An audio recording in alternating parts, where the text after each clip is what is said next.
Kembali lagi di Rumah Podcast Galianda. Assalamualaikum warahmatullahi wabarakatuh. Waalaikumsalam Sehat, Om warahmatullahi Rudi? wabarakatuh. Alhamdulillah. Baik teman-teman sekalian, di tengah-tengah kita sekarang sudah ada Om Rudi Swaimi. Dia benar-benar seorang yang bisa dikatakan saat ini untuk Lampung Selatan ini banyak sekali yang ibarat katanya untuk memajukan Lampung Selatan sendiri, teman-teman sekalian. Siapakah dia? Seperti apakah dia nantinya? Kita akan ngobrol pastinya, ya enggak Om? Oke. Gimana Om, sehat Om? Alhamdulillah. Alhamdulillah sehat selalu Om ya. Om, ini kehormatan besar Om untuk Rumah Podcast Galianda. Rumah Podcast Galianda ini satu-satunya yang ada di Lampung Selatan ternyata. Kalau kata kami, karena kami sudah cross check di beberapa tempat, ternyata Rumah Podcast Galianda ini baru dan udah, ya semoga kedepannya lebih udah go nasional Om ya. Dan kami dengan teman-teman mengucapkan terima kasih untuk Om Rudi sudah bisa hadir. Ini susah nih teman-teman untuk hadir di Rumah Podcast Galianda pada malam hari ini. Oke Om, untuk pertama kali nih Om di Rumah Podcast Galianda kami ingin bertanya-tanya, boleh ya Om ya? Boleh. Khususnya untuk seputaran tentang siapa Om Rudi Swaimi. Om, kegiatan sekarang ini apa nih Om yang lagi Om geluti untuk keseharian nih? Oh, untuk keseharian ya, itu kita sekarang ini dipercaya oleh pemerintah daerah. Oh, pemerintah daerah dalam memimpin radio LPPL. Jadi pemerintah Pemda. Oke. Yang, di samping itu juga ya kita aktif di dunia tulis menulis, di dunia jurnalistik gitu loh. Artinya kita terlibat di beberapa media baik cetak maupun online yang ada di Lampung ya. Oke. Teman-teman sekalian, seiring berjalan perobrolan ini tadi sudah jelas beliau ini adalah dirut dari radio yang ada di pemerintah daerah Kabupaten Lampung Selatan. Radio Dimensi Baru. Dimensi Baru di BFM. Di BFM. Oke. Jangan lupa nih teman-teman di setel dong ya Om ya. Oke. Sekarang udah ada streamingnya bahkan di situ kan. Tinggal di cross check, di download ke streaming di BFM. Ya. Itu nanti ke depannya mungkin sudah ranahnya masuk ke YouTube untuk live dan lain sebagainya. Apa sudah itu Om? Ya sudah. Oh sudah ya? Sudah Channel YouTube-nya dong teman-teman. Dibuka juga pastinya. Tapi juga begini tuh, tapi kita tetap namanya radio, itu tetap walaupun di belahan dunia manapun juga, di negara maju, radio konvensional itu tetap pasti harus diminati. Benar banget. Pasti banyak peminatnya. Masih banyak. Jadi kalau yang jelas ini ada cerita sedikit ya Om terkait masalah konvensional. Ketika ada kejadian namanya bencana alam. Oke. Nah, ketika itu juga teman-teman dari Aceh ketika tsunami, berita untuk TV live itu kan susah nih Om. Iya. Nah, rupanya dari pihak dari radio konvensional khususnya di lokal maupun di nasional, bahkan dunia. Radio dulu Om. Oh iya. Mereka dengarkan karena yang cepat ternyata sinyal dari radio konvensional gitu. Betul itu. Itu Om, mau nanya sedikit juga nih Om. Ini terkait masalah senioritas Om katanya di kewartawanan. Nah, ini berbicaranya secara teknisnya dulu nih Om ya. Oke. Nanti kita berbicara sejarahnya ke berikutnya. Iya. Siapa Omnya? Iya. Biar teman-teman pada penasaran.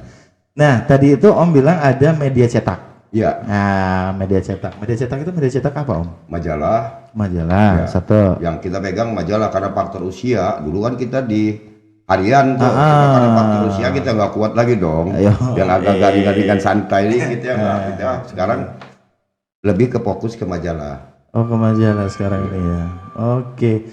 Jadi dari media cetak ke media online juga. Online-nya apa? Online tuh diantaranya Pikiran Rakyat Lampung, Pantau Lampung Group, Pantai Lampung. Iya, di Waspada gitu, di beberapa media itu ada nama saya itu. Keren. Nah, seiring berjalan ternyata teman-teman sudah mulai paham siapa beliau. Kita buat penasaran terus pokoknya intinya. Yang jelas beliau ini pertama adalah dirut dari Radio Pemda di BFM. Yang kedua adalah seorang media juga di media cetak Krakatau tadi Om ya? Media Krakatau. Krakatau ya. Terus media online. Iya. Nah, mau nanya juga nih Om. Berarti kan posisinya sibuk banget nih Om. Oke. Ya kan? Pasti. Di radio tetap kita sebagai pemimpinnya, Iya. ya kan, di media juga seperti itu. Ini gimana nih Om ngaturnya nih Om? Ya, Kok bisa gimana ngaturnya Ya, nih? bisa. Katanya Oh bisa ya? bisa kita atur mana tugas radio, kan kita di radio kan nggak kerja sendiri. Oke. Kita punya kru-kru yang memang mumpuni, yang memang punya Yes. kemampuan, ya Yes. kan, artinya kita cukup memanage. Sedangkan majalah atau apa yang di itu kita bisa kerjakan malam, ya kan, lagi duduk-duduk santai gitu kan. Karena kita juga punya wartawan di lapangan. Gitu. Oke. Berarti posisinya ada wartawan yang turun Iya, ada di wartawan yang medianya turun di maupun media. cetak dan online. Maupun cetak maupun online. Iya, keren. Jadi posisi Om stay-nya tetap di BFM. Di DBM. Oh, oke. Pekerjaannya dulu nih. Nah, teknis pekerjaannya Om di radio. Ini kita hampir kesamaan dengan podcast kan pastinya. Yang bikin kerennya di radio, ya yang bikin kerennya ini menurut gue nih Om. Di radio itu kan ada waktu jeda untuk kita dengerin iklan dan sebagainya dan lain-lain. Nah, untuk teknisnya seperti itu, Om itu ngerekrut mereka itu dengan cara di interview dulu kah? Ini si penyiar Om ya, dengan si penyiar dengan si itu ya, di interview kah dulu?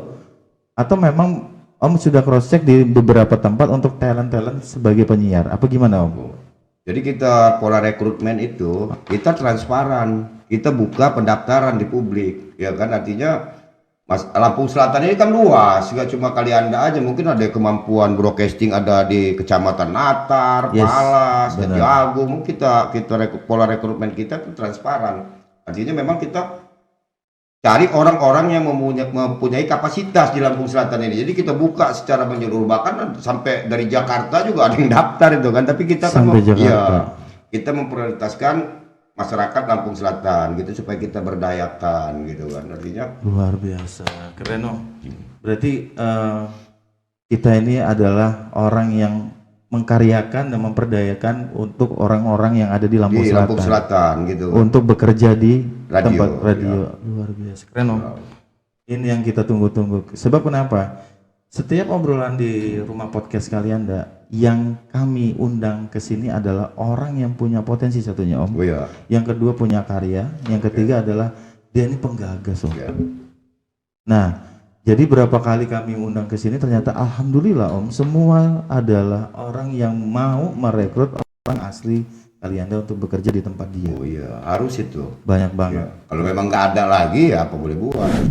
Kalau yang jelas beliau ini adalah seorang aktivis juga, dan beliau ini juga kalau untuk garis besarnya teman-teman sekalian, beliau ini adalah wartawan senior ya. Jadi kita akan ngobrol dari awal Om sebagai mahasiswa di saat itu, dan juga kita akan ngobrol juga terkait masalah juga keprofesian Om di media gitu. Nah pertama nih Om, yang mau gue tanya adalah Om dulu kuliahnya di mana Om? Saya kuliahnya di Universitas Jana Badra Yogyakarta. Fakultas Hukum. Fakultas Hukum. Berarti Rudi Suemi sarjana hukum. Sarjana hukum, tapi nggak pernah saya pakai embel-embel SH-nya gitu loh. Nggak pernah dipakai. Nggak pernah kita pakai. Oke. Ini ada cerita nih Om. Dari teman-teman aktivis khususnya. Tapi asli itu ijazahnya nggak palsu loh. Pastinya. Jadi posisinya kita ngobrol waktu itu sama teman-teman khususnya yang masih muda-muda di keaktivisan. Keterlibatan Om itu sampai ke aktivisan 98, itu benar? Jadi kita itu kan dari 90-an, 92-an ya kan, kita mulai 92. 98 itu aksi solidaritas kita aja kepada mereka angkatan 98. Oh posisi Om sudah lulus? Sudah berada di Kalianda pada waktu itu kan. Tetapi Om mensupport saja kepada adik-adik? Iya, membuat gerakan di Lampung Selatan namanya Forum Komunikasi Pemuda Peduli Kalianda untuk mensinkronkan gerakan mereka teman-teman yang di atas, bahwa kita juga masih ada jiwa-jiwa untuk kita terjun ke lapangan. Kita sendiri geraknya itu di 90-an sampai 92-an. Ya kan? Sebagai aktivis. Ya, salah satunya dulu kita turun masalah proyek Kudong Umbo, ya kan, penolakan undang-undang lalu lintas nomor 1492. Banyaklah mungkin gerakan-gerakan yang lain dulu. Jadi belum ke 98. Begitu 98 Terus bentuk solidaritas kita yang ada di sini, kita juga buat gerakan dong, support, ya kan? Iya. Dengan membuat waktu itu forum komunikasi pemuda peduli Kalimantan untuk mensinkronkan, Iya. karena kan sasarannya jelas, dulu kan Zaman hapuskan Soeharto. duit fungsi ABRI, Iya, ya kan? Terus tegakkan supremasi hukum, Betul. kan gitu. Kita Iya. sinkronkan itu, dan alhamdulillah pada waktu itu semua gerakan berhasil. Dan reformasi. Iya, reformasi dari pusat sampai di daerah berhasil semua gitu. Dulu fungsi habis dihapusin kan, pada waktu itu kan pemimpin kita banyak militer, kembali ke barak semua kan gitu. Om tahu nggak Om? Om di saat itu katanya dijuluki sebagai provokator. Nah, Itu betul? Itu biarkan mereka yang menilai kan. Enggak. Gitu. Ini Ya kan? benar-benar dari mereka. Iya, penilaian Yang mereka. membuat untuk heboh di Lampung Selatan itu Om. Ya enggak juga. Kita kan begini, kita kan sesuai dengan idealisme kita loh. Tapi Om bisa mengakui itu nggak? Nggak bisa tuh, karena kita kan merekrut massa itu kan memprovokasi kan, kita berikan penjelasan kepada masyarakat. Makanya kalau kita demo nggak ngerti masalah, jangan ikut-ikutan dong. Iya. Gitu loh. Kalau kita menggerakkan massa namanya untuk kesatuan satu visi dan ideologi, ya bukan memprovokasi namanya, kita menyatukan gitu loh. Untuk satu aspirasi yang Untuk sama. satu aspirasi yang sama gitu. Di saat itu. Iya. Dan akhirnya tumbang pemerintah di saat itu di pusat. Iya. Sampai Berhasil. ke bawah juga, sampai Sampai ke bawah juga. Bupati Lampung Selatan juga waktu itu kembali ke barak gitu loh. Waktu itu kan di militer. Dari militer. Iya. Puas Om? Ya, Puas. bicara puas nggak puas kan kita memang kita harus Kan perjuangan harus ada tingkat harus ada kepuasan. perjuangan. Iya, perjuangan itu harus sampai tuntas. Nggak ada puasnya kalau perjuangan nggak ada puasnya, dan Terus kita akan berarti. terus berjuang gitu loh. Sampai nggak bisa berjuang lagi. Berarti terus menjadi provokator. Bukan provokator dong.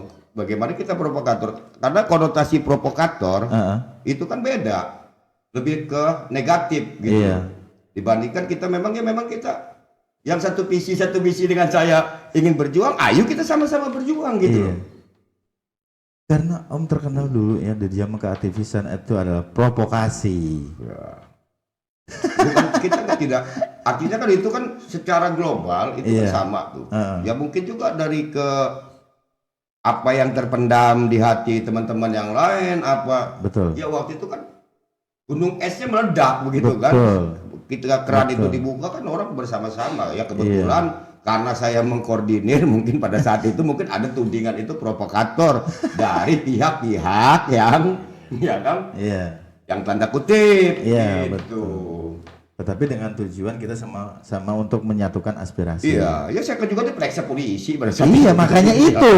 Iya, begitu. Kami tahu itu masalahnya. Itu menjadi hasil riset di kami di saat itu. Siapa Rudi Suhaimi kan di saat itu. Ternyata Rudi Suhaimi adalah aktivis nasional. Dan banyak aktivis-aktivis nasional yang tahu dengan Rudi Suhaimi. Jangan salah. Iya. Ya, Gitu. bisa lihat teman-teman di media sosial saya kan ada ketahuan tuh. Banyak yang komen itu masalahnya. Saya pernah lihat itu masalahnya gitu loh. Siapa Rudi Suhaimi. Nah, kembali lagi ke aktivisan Om. Ini kita berbicara ke aktivisan 98. Iya. Dengan berbicara juga nanti ke aktivisan yang sekarang, ya kan Om. Kita berbicara di zaman Soeharto, ya kan Om, di zaman Soeharto. Ketidakpuasan masyarakat terkait masalah dia jangka waktu yang cukup lama sebagai Presiden RI, ketidakpuasan juga dengan adanya hukum dalam ketentuan keluarga, ya kan, ditambah lagi tidak adanya keterbukaan dan lain sebagainya, kebebasan dalam pers mungkin karena Om orang pers, ya kan di saat itu. Apa yang menjadi Om terketuk di saat itu untuk menyatukan aspirasi masyarakat, sedangkan Om sudah tidak lagi di kemahasiswaan? Kenapa? Pada saat itu kan kita kan akan terus memperjuangkan apa yang harus kita perjuangkan kan begitu. Tujuan. Ya, tujuan kita kan pada saat ketika saya tidak mahasiswa, tuh kan. Saya harus tetap berjuang dong. Apa senjata yang paling efektif untuk saya lakukan? Saya ke pers dong. Iya. Di sanalah saya bisa menyalurkan aspirasi saya melalui tulisan, ya kan? Nah, begitu juga kita bisa menyerap aspirasi kita salurkan lewat pemberitaan kita. Iya. Nah, disitulah ketika saya sebelumnya kan saya pernah jadi mau coba-coba jadi lawyer gitu ya. Jadi ya, saya pikir ini nggak efektif untuk perjuangan ke depan gitu loh. Akhirnya saya bergabunglah di pers karena perslah pada saat itu yang efektif untuk menyalurkan aspirasi, untuk menyalurkan ide-ide kita untuk kita mencapai tujuan gitu pada saat itu. Ya artinya tujuan untuk kepentingan publik loh, bukan untuk kepentingan pribadi. Artinya Betul. kita ngelihat permasalahan sosial gitu loh. heeh. Itu Permasalahan sosial yang terketuk di hati Om itu dari sektor yang mana dulu? banyak, misalnya KKN pada saat itu kan, terus ya mungkin khususnya di Lampung Selatan ini banyak misalnya orang-orang yang berdomisili di Lampung Selatan tapi tidak diberikan job gitu kan pada saat itu kan, ya kan? Berarti berdampak sampai ke daerah. Oh iya, karena saya punya prinsip, saya harus mendukung putra-putra daerah ini agar diberi jabatan. Itu dari dulu konsep saya. Mau yang lain mau bagaimana, saya konsep siapapun yang berdomisili di Lampung Selatan, saya tekankan agar pemerintah daerah atau pemangku kebijakan harus memberdayakan mereka dong, jangan impor-impor gitu kan. Itu prinsip perjuangan saya yang sampai sekarang untuk di Lampung Selatan gitu loh. Keren Om. Gila. Nah, oke. Ini udah berapi-api teman-teman. Yang jelas gini Om. Pada di saat Om menyatukan aspirasi khususnya dari teman-teman kemahasiswaan sampai dengan program Om dengan organisasi Om di saat itu, ya kan? Pasti ada yang namanya ide terkait masalah ke depan. Oh iya. Setelah berhasilnya turunnya di saat itu Orde Baru. Iya. Ini berbicara Orde Baru kan. Setelah terjadinya penurunan Orde Baru di saat itu di zaman Soeharto, itu ada perubahan tidak ketika itu setelahnya? Ini masuk ke B.J. Habibie di saat itu. Nah, keterbukaan publik, terus bebasnya pers di saat itu ada kepuasan nggak? Maksudnya berhasil nggak berjalan setelah dari situ? Atau mungkin belum? Enggak, belum. Belum sama Artinya sekali. cita-cita reformasi itu dulu belum sepenuhnya tercapai gitu kan. Belum juga Belum tercapai. sepenuhnya terwujud. Ya gitu. Kalau berbicara revolusinya, Kita nggak reformasi sama revolusi apa bedanya, sama aja kan. Tapi Tapi kalau yang kita jelas- berbicara revolusi kan orang akan takut dulu. Iya. Ya karena revolusi itu dianggap orang itu kan yang berdarah-darah Iya. gitu loh, menyangkut nyawa. Padahal kan revolusi itu kalau diartikan ya nggak harus begitu. tapi 98 itu berdarah Om. Iya, itu reformasi artinya berdarah dalam tanda kutip sedikit, artinya semua itu selesai kan gitu Iya. dengan mundurnya Pak Harto, tidak berkelanjutan gitu pada saat itu kan. Di saat itu. Jadi- Yang jelas Om, setelah kita memahami terkait masalah reformasi di saat itu, ini berbicara keaktivisan juga di Om di saat itu. Ada beberapa orang juga mungkin di saat kalian beraksi, ya kan? Ya mungkin kalian hanya sebatas supporting lah ya, karena senior kan, senioritas. Ada tidak Om, ketika itu ketidakpahaman yang sama sesama teman-teman menyampaikan aspirasi, tetapi ujung-ujungnya dalam konteks ada udang di balik batu? Pada awalnya enggak tuh, itu kan sudah berkembang kemarinya. Saya bilang kan waktu itu kan ketika saya sudah tidak mahasiswa, saya jadikan pers sebagai senjata saya. Betul. Pada saat itu mulai bertumbuhan lah organisasi-organisasi Iya. mahasiswa Iya, yang kita support ya Iya, kan. betul. Ada Himars, ada Pemalas, ada Banyak Om. apalagi tuh, Iya. Bung Merik itu. Iya, Itu kan banyak tuh. Iya. Nah, pada saat itu kan murni. betul. Pada saat itu kan murni, namun makin berkembang ya saya nggak ngelihat banyak ketidakmurnian itu dari pergerakan yang ada, bukan lagi ada udang di balik batu. Iya, pergerakan itu pasti ada. Yang jelas saya juga pernah di Himas waktu itu Om. Namun ya posisinya udah keren. Tidak ada lagi namanya terkait masalah. Saya tahu semua aktivis-aktivis Himals tuh, Rudi Hartono pada saat itu kan ya. termasuk RD. Rudi Hartono mungkin Bung Rahmat kan. Iya, Kalau ada yang kena sebelumnya. tembak-tembak dulu kan di Ya, DPR ya kan. Iya, luar biasa. Bahkan sampai ada tembak-tembakan di zamannya Aljer. Oke teman-teman sekalian, ya itulah dari segi segmen mungkin pembicaraan kita. Yang jelas Om Rudi ini aktivisnya bukan aktivis yang kaleng-kaleng di mata gua. Kenapa?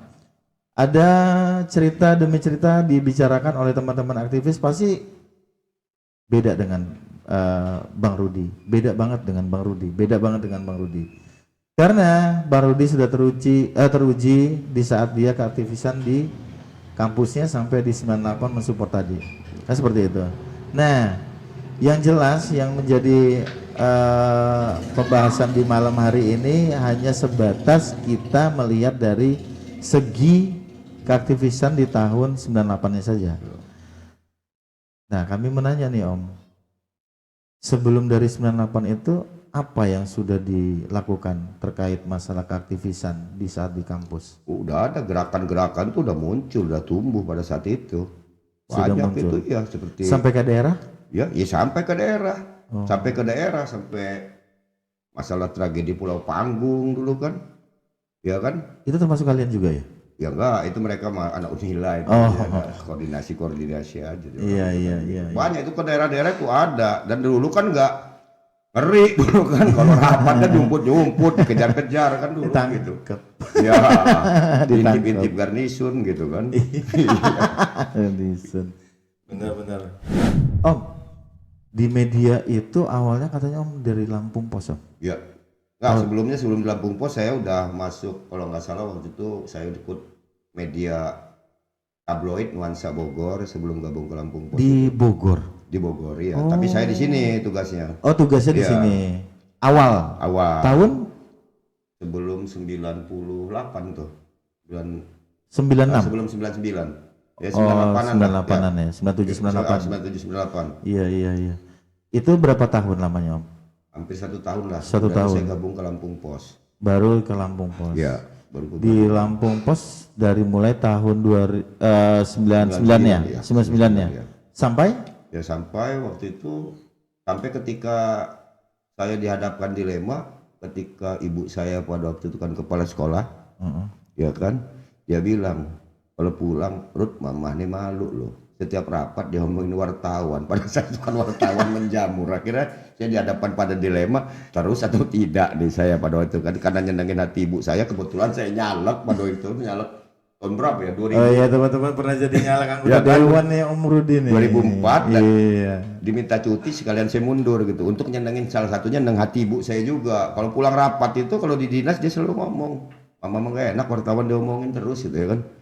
Nah, artinya miliknya pada akhirnya saya mundur tapi karena saya itu punya keinginan yang menulis terus saya diam-diam pada saat itu mendirikan koran sendiri, koran harian di Kalianda namanya Kalianda Express pada saat itu. Oh iya, Kalianda Express. Nah, di Lampung Pos itu sempat jadi apa nih Om? Kabironya atau Kepala apa? biro. Kepala biro. Iya, ya? Kepala biro ya. Itu cukup lama Om ya? Lama Kepala biro. Lama. Jadi kayak bang siapa? Yang di Palas itu Erwan itu junior. Junior kita dia. Junior kita. Dulu dia sebagai wartawan biasa. Wah, wartawan biasa ya. Termasuk siapa sih? Bang Jo ya, Johan ya, siapa sih? Lupa lagi Cuma namanya. Herwan terus waktu itu wartawan Lampung Pusat almarhum Aan Ketapang. Oh iya, Ketapang ya. Berarti posisinya yang agak lama di Lampos. Ya, agak lama gitu. Agak lama di Lampos. Di Lampos nih teman-teman gue cerita sedikit. Sampai ibu saya ngomong loh itu. Apa itu? Karena ketika 98 tuh keran pers kan dibuka seluas-luasnya. Dulu kan mana ada orang mau jadi wartawan dua kan.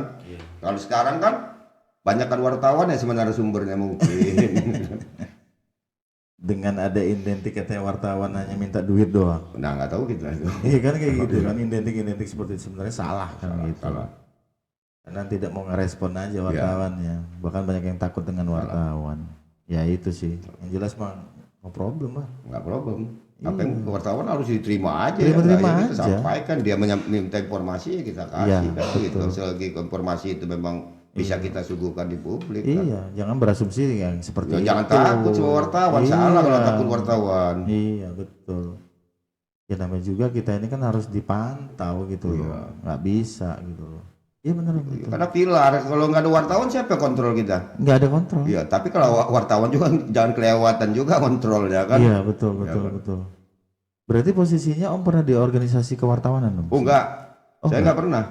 Jadi karena saya waktu itu alergi sama Orde Baru, ya saya nggak masuk. PWI kan produk Orde Baru, ya saya nggak masuk. Saya nggak, artinya segala berbau Orde Baru kan saya nggak masuk gitu kan. Iya kan? Iya juga, gitu. benar. Iya. Terus waktu jadi wartawan sempat jadi provokator lagi nggak? Nggak. Sebab gini Om, wartawan tapi basicnya aktivis. Enggak ya? Nggak, cuma paling kita ya kadang-kadang aja orang ngomong, wih tulisan ini bersayap, tulisan ini bersayap, itu kan penilaian orang, terserah. Gitu Karena ya. mungkin punya sudut pandang yang beda, ya kita Beda. lurus-lurus aja. Karena kan wartawan harus menyajikan fakta, nggak bisa kita karang-karang dong. Betul betul. Nggak bisa kita beropini, masukkan opini kita dalam pemberitaan kita ya kan. Jadi jangan sebutkan saya provokator berarti ya. Yang menyebut ya silakan aja kan, ya kan, ya kan? Silakan aja, kan hak mereka loh, kita nggak Betul. bisa batasin. Iya, Ya benar. kan, orang Iya. berkata buruk tentang kita itu hak mereka. Iya Gitu. benar, betul sekali. Gimana sih Om cara Om ini penasaran aja nih. Om itu semua bupati bisa masuk. Nah, Semua bupati bisa masuk. ya harus dong, karena bupati itu kan pemimpin kita. Caranya gimana? Ya kita pendekatan gitu. Artinya kita Wawancara. tidak membawa kepentingan, kita wawancara dong. Oke. Ya kan semua wartawan harus dong, Gitu. harus masuk. Dia harus menjaga netralitas. Dia nggak bisa berpihak kan walaupun secara hati dia berpihak kan. Iya. Tapi kan kalau secara publik dia nggak bisa berpihak. Dia harus mempertahankan independensi dia. Di zaman Dul Hadi sudah mahasiswa. Udah mahasiswa. Mahasiswa. Iya. Di zaman setelah Dul Hadi. Pak Nardi. Pak Nardi. Ya, Mahasiswa. ya itu kita sudah lakukan gerakan-gerakan itu Aktivis, awalan gerakan-gerakan keaktivisan. dia. Tapi masih mahasiswa. Ya, masih Pak Kalau- Nardi ya. Berarti 9293. Dan 293 Iya, ya. 9293. Oh, Baru-baru lulus itu kalau nggak salah itu kan. Oh, Karena kan baru-baru saya kan nggak langsung pulang ke Lampung dulu gua kan ya kan. iya. Kita cari kerja dulu di Jakarta, di Iya, Lombok, di Bali Labuan. pada saat itu kan di Cirebon gitu. Akhirnya kan karena kita anak laki nih, karena kan bicara ini kan. Oke. Saya harus pulang karena laki sendiri, ada Iya. saya perempuan, saya harus jaga ibu saya dong. Iya, oke. Mau nanya sedikit Om. Berapa orang yang udah dipenjarain Om? Berapa? Berapa orang yang udah dipenjarain Sama siapa? sama Om? Enggak ada lah. Jujur. Ya kalau penyangkut penulisan bukan saya menjarain, saya nggak punya kewenangan menjarain. Yang menjarain itu kan hukum. Ya artinya dari tulis-tulisan saya kasus korupsi di masa lalu gitu. Iya. Udah gak gitu, yang ijazah palsu juga ada gitu loh, ada gitu. Ada ya? Ada dari dampak tulisan itu. Gitu. Karena dulu Pimpret kan kalau dia bilang lu kalau taikin kasus suatu berita waktu itu Iya. Pimpret Pak Sabam Sinaga sekali Pimpret Iya. saya dulu. Kalau nggak bisa menjarain orang, berhenti aja nulis ngabis-ngabisin tinta. Kannya dulu kan pakai tinta, nggak pakai ini. Kan Oke, begitu. iya benar. Lebih baik nggak usah tulis kalau nggak bisa penjarain orang, kan begitu. Iya benar. Nah, Jadi- yang menjarain bukan saya dong hukum, yang mempercayakan diri dia, kesalahan dia, makanya dia dipenjara kan begitu. Iya betul. Terus cerita bisa dipenjarain itu masalah korupsi Oh iya, ada yang korupsi, ada yang ijazah palsu, dan rata-rata kepala dinas. ada satu berarti ya. Luar biasa ya, serem ya. Jadi dengan tulisan dia terbukti. Ya terbukti sampai kita kalau tulis itu kan sampai vonis, nggak bisa kita nulis setengah berhenti nggak terus kita giring. Dan yang melaporkan bukan Om Kan temuan. dari temuan, Ya. tapi dari beritanya Om. Ya kita Orang lain yang mengeksekusi. ya hakim dong eksekusi. Enggak, maksudnya orang lain yang melaporkan dari hasil pemberitaan Om. Dia hasil pemberitaan gitu. Jaksa dari pemberitaan kita mungkin jaksa ya ngambil gitu atau jaksa Ngambil. punya duluan juga kita nggak tahu. Oh Harus iya, kita ada namanya apa gitu istilah pelaporan itu, lupa lagi namanya. Itulah pokoknya. Jadi Ya karena setiap makanya kan bisa sembarang nulis karena itu akan Iya. diambil gitu, apalagi berbau hukum Iya. gitu kan. betul. Ih, serem sih Om. Tapi yang jelas gini, tadi yang apa Om bilang, ya namanya pemerintah maupun pusat daerah kita harus ada kontrol. Nggak bisa. Kontrol bisa. itu ada di pers. Ya. Ada di pers, ada di DPR kontrol Betul. itu kan. Ya kan? Betul. Tapi yang untuk publish itu pers. Ya. Karena keterbukaan publik itu ada di pers. Ya, karena kalau DPR sama birokrasi itu kan koordinasi. Masih birokrasi sifat koordinasi, sendiri iya. gitu loh. Nggak tahu kalau zaman sekarang ada koordinasi lagi mungkin melalui kerja sama koran nggak tahu juga gitu. Ya beda itu. Kalau itu urusan lain itu. Yang jelas ya banyak hal yang banyak cerita juga sih. Terus ada juga nih teman-teman dia cerita agak sedikit sedih ketika dia Om Rudi cerita sama gua, posisinya gua mat kata dia banyak yang udah gua penjarain dengan hasil pemberitaan gua, mungkin udah nggak kehitung lagi. Tapi yang jelas ketika itu juga keadaan gue dipersulit juga dengan Tuhan, dengan adanya anak gue kecelakaan. Itu bener Om? Salah satu sering jatuh gitu kan, ada jatuh luka kebetulan apa nih gitu kan. Karena begini loh, konsekuensinya itu kan kadang-kadang kita ketika waktu itu saya pernah tulis berita salah satu anggota DPR ya yang ijazah palsu pada saat itu. Itu kalau nggak salah anggota DPR Tenggamus sama Pesawaran. Iya. Gitu kan. Nah itu kan waktu dia masuk ke rumah sakit itu kan sakit tuh dalam tahanan jaksa dia sakit waktu itu kan di rumah sakit tuh kan kita lihat keluarga itu kan gak tega juga kan gitu kan. Bikin dari efek tulis, tapi gimana konsekuensinya waktu itu saya harus tetap nulis gitu loh. Jadi walaupun dia minta tolong di stop berita, saya nggak stop karena memang konsekuensi kita harus sampai persidangan sampai vonis gitu loh. Iya. Dan kejadian itu tiba-tiba ada dari anak itu memang di satu hari yang sama atau di Ya saat kebetulan kan kita nengok di sana kan gitu. Kadang-kadang kita gitu. Kita konfirmasi orangnya sedang sakit kan waktu itu kan. Karena ada keluarganya kan. Iya. Jadi gini penjelasannya teman-teman. Om Rudi dimintakan itu di stop pemberitaannya. Tetapi posisinya keadaannya karena jatuh dan bla bla segala macam, si orang yang diberitakan itu masuk rumah sakit. Ya. Dan masih ada hati nuraninya Om Rudi ke rumah sakit untuk melihat. Ya. Dan ketika melihat memang betul si yang target utama dia untuk ditulis ya kan, dikoranin lah istilahnya. Tapi posisinya keluarganya minta di stop pemberitaannya. Keluarganya atau dianya? Ada orang-orang dia lah. Orang-orang dia. Tetapi yang namanya tanggung jawab pers itu tetap harus dilakukan. Harus dijalankan gitu loh. Karena kalau kita berjeda sekali, kalau kita bikin tulisan itu bersambung, artinya terus continue, itu kita putuskan orang tanda tanya. Karena kita juga mementingkan pasar juga orang kita kan. Karena media dulu terbatas ya Om? Iya terbatas pada saat itu, ada berapa media kalau nggak salah itu. Masih sedikit ya? Ekspres Tamtama itu kan dulu. Oh iya paham. Kok tega sih Om? Ya nggak tega, tuntutan kerja. Omnya kasihan nggak? Ya. Sampai dia masuk rumah sakit.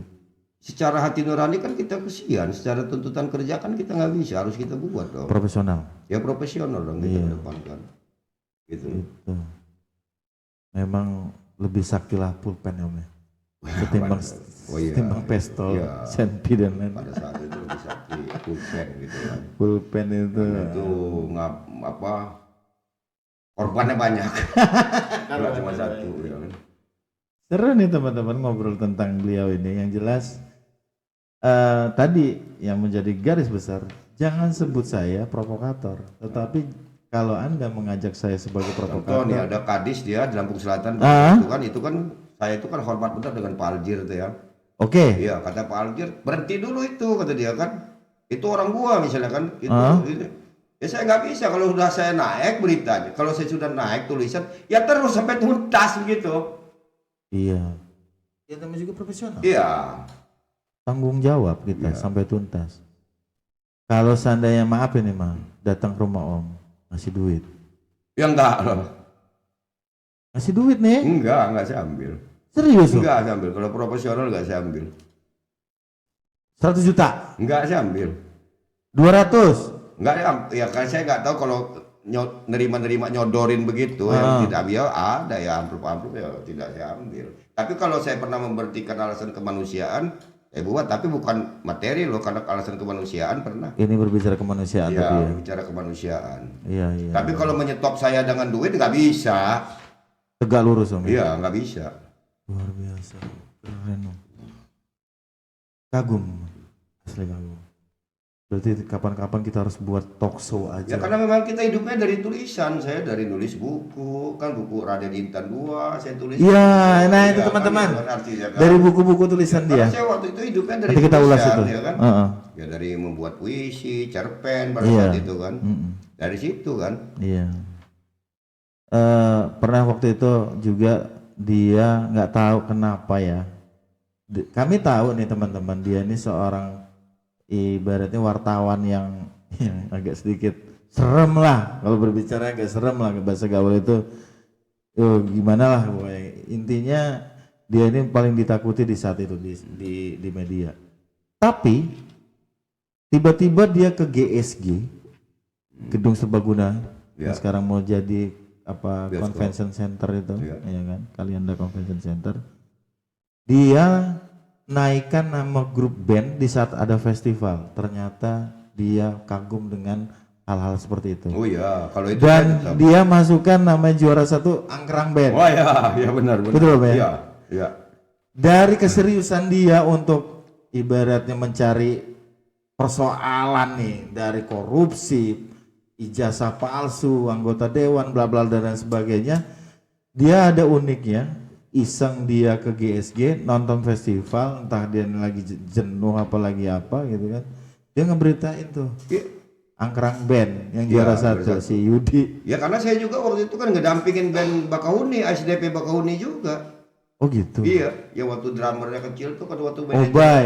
Si Ubay. Iya, waktu manajer Iya. SDP Pak Jelis waktu Iya. itu kan. Udah gede sekarang. Iya, Main reguleran. dampingin band itu Iya. kan gitu kan.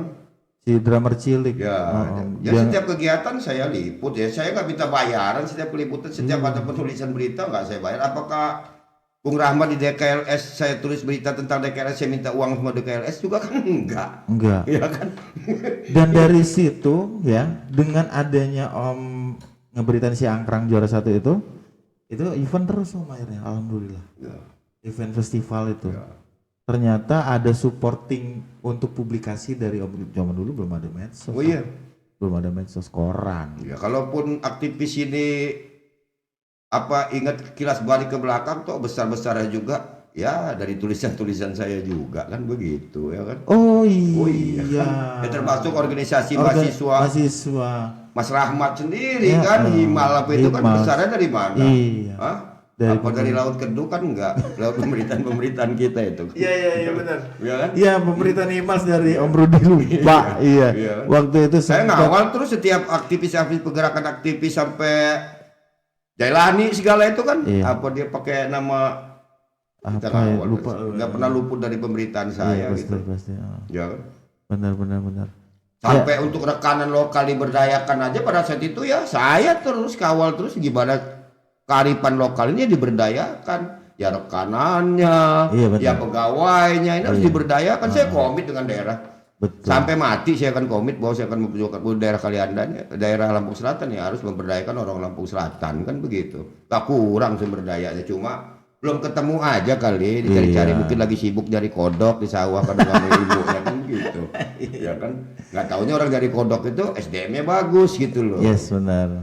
Dan juga Om Rudi juga waktu itu, ini kembali lagi ke acara festival tadi, Om Rudi juga bilang ngomong gini sama teman-teman, terusin aja gaya dia nih, terusin aja. Ntar gua koranin. Nah, gaya dia santai, ntar gua koranin. Dan dari situ memang, waduh, itu nggak kurang-kurang yang namanya sponsor itu. Iya. Nggak kurang-kurang, dari rokok-rokok itu nggak kurang-kurang gitu loh. Dan Ternyata sampai sekarang juga saya radio juga ya tetap. Iya, Kegiatan tetap meskipun tanpa anggaran saya di Bakau di jalan kok. Oh, dari Cuma radio. sampai rating 1 nasional itu di trending Bakau topik ya? di online-nya kan. benar. Jalan. Iya. Nah, itu pembicaraan kita terkait masalah media. Ya. Ya, media. Udah cukup luar biasa sampai yang lebih signifikannya terkait masalah persoalan, bahkan sampai mempenjarakan orang. Itu agak serem juga. Om, mau nanya nih Om. Om punya jiwa seni ternyata. Dari masa kuliah juga udah kita riset. Ternyata Om juga Aktivis suka teater saya dulu. aktivis ya itu juga, dan juga Om suka buat puisi. Iya. Jadi waktu awal nih teman-teman, kita masih beranggapan beliau ini di sastra, tadinya sempat ngomongnya di sastra kan tadinya. Ternyata salah gitu loh. Ternyata Om di puisi. Kita beranggapan dia di sastra. Jadi waktu itu teman-teman ya, kita ada namanya pelantikan Dewan Kesenian Lampung Selatan di Waiblerang. Ya. Ya, di saat itu awal dari Pak Bupati Lampung Selatan mau mencalonkan diri juga, sama nih Ya. kayak gini juga. Nah, jadi posisi beliau ini ada di sebelah saya sama teman-teman yang lain ya kan. Dia cuman minta mic, Ini mau ngapain Om Rudi ini? Sempat berpikir kayak gitu kan? Apa lu? Enggak, Om mau ngapain? Gua mau MC, bercandaan itu. Gua mau MC kata dia kan. Udah selesai dari situ, MC kok Bu Endang gitu kan. Sama siapa Jul kalau nggak salah itu kan. Oh mereka kayaknya dia udah mau ngapain?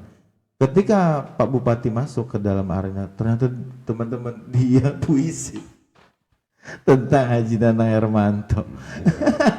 Dahsyat itu Om, keren banget.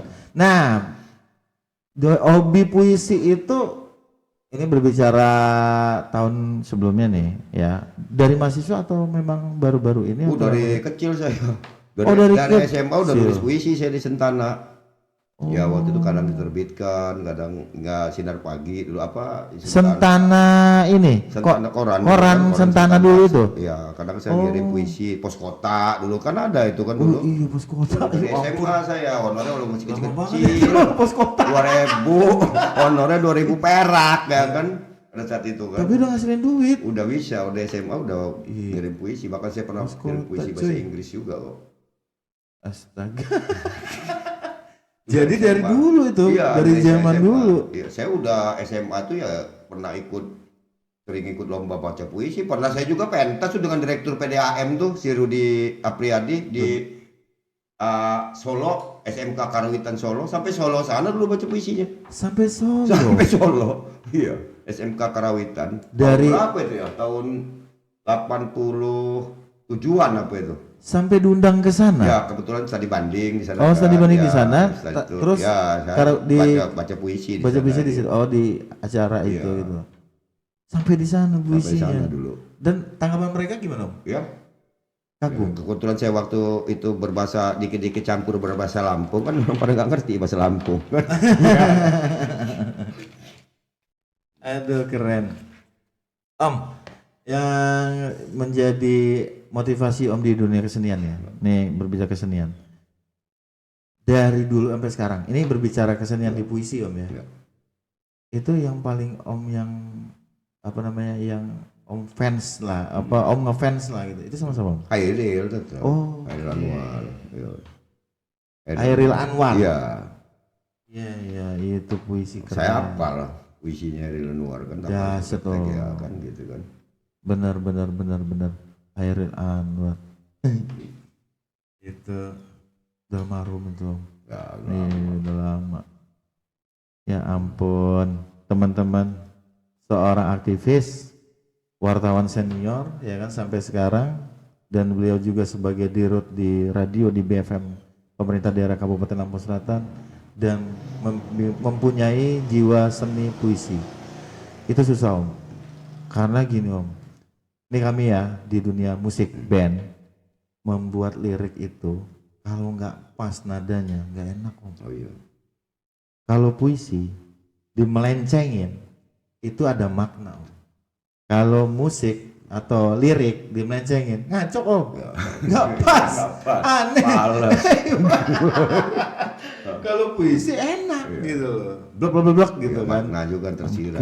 Iya gitu. Kan dengan puisi kan bisa dijadikan sarana perjuangan juga buat kita kan. Iya betul. Iya betul banget. Hidup ini kan harus berjuang terus sampai kita nggak bisa berjuang lagi. Iya, kan begitu. Terus berjuang. Benar.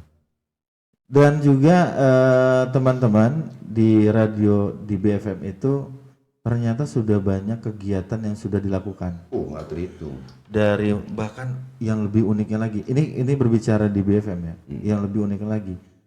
Kalau fashion show udah biasa. Udah. Solo song sudah sering, ya kan? Ya. Festival band udah berapa kali? Ya. Parade band. Waktu itu kita buat parade band. Ya. Masih ingat parade band udah berapa kali? Yang uniknya melukis anak-anak sekolah. Itu keren Om. Ada. Masih kepikiran sama kalian. Rebana, dangdut semua udah. Udah itu. Kadang kita kan menunjang program pemerintah, Bung Rahmat. Ya kan begitu loh. Artinya kita tunjang program pemerintah. Ya walaupun kami sendiri kan enggak ada. Iya. Yang membuat antusiasnya masyarakat itu di saat itu adalah kok bisa yang namanya di BFM itu berpikiran ke anak-anak yang masih kecil loh, untuk lomba mewarnai dan lain-lain. Ya, itu kita poin. Kan programnya anak bangsa cerdas. Kita gimana juga bagaimanapun juga di BFM itu kan harus ambil bagian Iya. dong dalam mencerdaskan bangsa. Atau Benar, sendiri zaman benar. sekarang kan Benar, anak-anak benar. main gadget segala macam kan Iya Iman. benar. Harus kita antisipasi dini Iya, gitu loh. iya banget, benar banget. Yang jelas teman-teman itulah pola pikir dia kalau sudah berpikiran untuk dari regenerasi demi generasi. Itu yang bikin kerennya Dan seperti itu. penghargaannya luar biasa DBFM tuh dari nasional ya Oh, kan, nasional juga. lokal inovasi kita dapat Iya. gitu kan. Penghargaan kita banyak nggak terhingga gitu. Yang kita nggak bisa jalan ini kan karena kita kan masuk dalam radio ini kan dalam organisasi dunia juga setiap tahun di Singapura kan kita belum pernah datang. Oh. Ya karena kan nggak ada anggaran terbang ke Singapura ya kan. Ya, semoga pemerintah bisa mendengarkan di podcast ini lah. Siapa tahu ya enggak. Oh iya dong. Ya. Jadi pemerintah harus berdayakan. Radio itu harus diberdayakan. Radio itu ya mempunyai suatu fungsi strategis bagi pemerintah daerah. Ini seimbang nih ya, termasuk OPD ya. Iya. Ya di radio itu adalah pusat tempat Heeh. menginformasikan segala pembangunan yang ada. Di radio juga kita tangkal hook-hook yang kita nggak jelas, kita tangkal dari sana sehingga kita menciptakan iklim yang kondusif. Dia punya multifungsi radio itu, bukan cuma sekedar radio cuap-cuap. Inilah yang kurang dipahamin dengan rekan-rekan gitu loh. Iya. Mau saya ke depannya itu rekan-rekan itu dari OPD itu ada penyiarnya lah satu masing-masing OPD untuk dia tampil ke sana memberikan pemaparan atau apa sosialisasi ataupun penyebaran pembangunan. Artinya nanti ke depannya nggak cuma kita dari siaran aja, Iya. masing-masing OPD juga punya penyiar lah satu-satu untuk Iya. dia ditempatkan di sana. Awal mula beliau ngebangun radio itu teman-teman itu semak belukar. Nggak ada alat. Udah Nol, kayak- kalau udah nol kayak- bagus saya bisa bergerak. Min. Udah nggak ada anggaran. Ya. Terus cat padang lotok, Ya. ya kan? Honor 1000. Oh, udah kayak gitu, AC nggak ada, ya kan? Alat rusak semua. Kacau. Akhirnya mau nggak mau, ya ini bukan ngebuka aib ya. Ya termasuk lu juga nyumbang pada situ gua Ya, minta kan iya, ya kan mau nanti beli- teman-teman beli dulu cat-cat beli gitu. AC, lu beli ini kan Iya. gitu sehingga Beli kebangun cat- lagi Beli radio. cat gemat, beli cat. Oke, beli cat kita. Nggak apa-apa demi kebaikan. Yang jelas perjuangan untuk radio itu wah udahlah sampai beli AC sendiri. Beli AC sendiri nggak apa-apa. Yang jelas Om, seiring berjalan Om tadi itu menjadi motivasi juga sih Om bagi teman-teman juga. Tadi ada omongan Om tadi, kalau bekerja sesuai hobi, insya Allah itu lillahi ta'ala. Iya. Om. Bener itu Om? Iya. Kalau bekerja tidak ada rasa hobi, itu bisa digaris besarkan rasa Terpaksa, memiliki. ya. Kalau dia gak ada hobi situ. Iya terpaksa. Dan juga harus bisa memiliki. Itu juga bagus Om. Karena kenapa? Apapun bentuknya, ya karena kita suka, karena kita hobi. Ngelihat hal kecil aja yang istilahnya janggal aja, kepengen beli itu barang. Karena untuk kepentingan hobi kita Iya, tadi gitu loh. Betul. Untuk kepentingan hobi Makanya kita. kehidupan radio itu selagi kita bisa beli, Iya. ya kita beli. Bisa selagi kita servis dengan kemampuan kita, ya kita servis. Kalau nggak sanggup, Pemda dong, kan begitu. Betul, iya. Ayo dong bantu. Iya, bantu dong. Gitu. Itu juga enggak juga kan? Oke. Om, ini mau nanya terkait kembali lagi ke DBFM.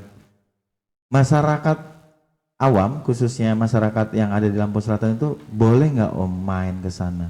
Boleh. Boleh.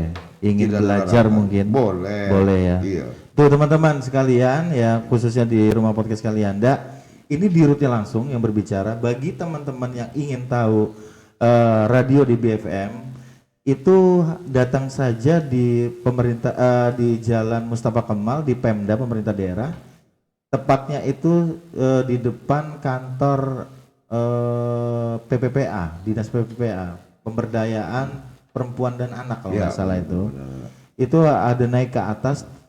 Yang saya rekomendasikan adalah bagi ke teman-teman yang hobi konten, satu konten kreator, yang kedua bagi teman-teman yang hobi selfie, itu tempatnya indah banget. Indah banget.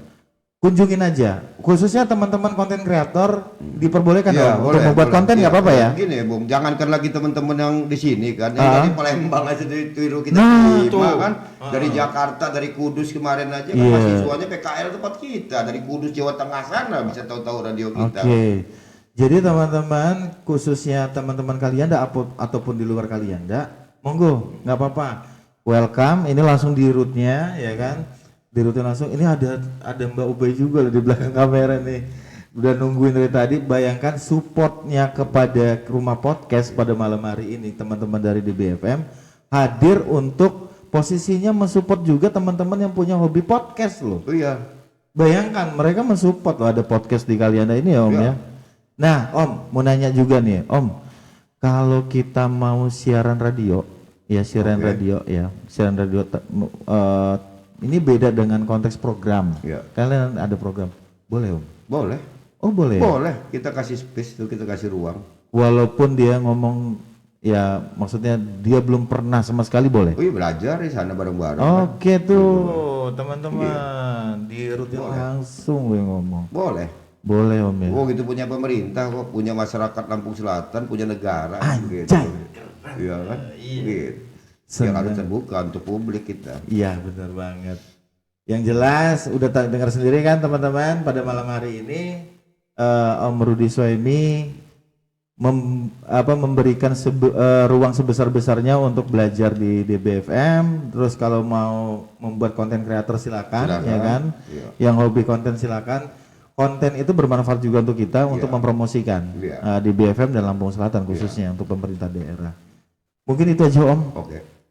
Ternyata sudah 1 jam lewat. Oke. Obrolan kita ini nggak kerasa. Terima kasih banget nih Om. Sama-sama. Ini Om saya sendiri ternyata. Mantap nih Rumah Podcast ini. Kalau bisa dibesarkan lagi nih ya. Amin. Iya Ya Om. kan, dibesarkan lagi. Iya. Karena kan ya.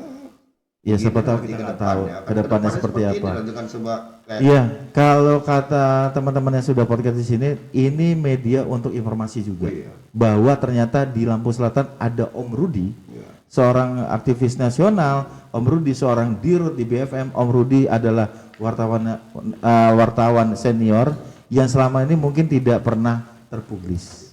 Siapakah Rudi Soemi? Akhirnya malam ini terkuak. Inilah Rudi Soemi. Ternyata orangnya low profile, gaul dan oke punya. Oke teman-teman, terima kasih banget untuk Om Rudi. Terima kasih juga udah hadir di Rumah Podcast kalian. Sama-sama nih. Jangan kapok Om ya. Rumah Podcast kalian dak. Oh, Jaya. Jaya, keren banget. Dan saya Ri, wabillahi taufiq Salut walhidayah. Lampung Rahmat. Oke. Kreatif. Iya. Ya kan. Nah ini SDM-nya bagus. Iya, untuk sama-sama kembangkan kalian Ya. khususnya Lampung Selatan. Ya. Oke, thank you teman-teman. Dan saya Ri, wabillahi taufiq walhidayah. Wassalamualaikum warahmatullahi wabarakatuh. Oke Om, terima kasih.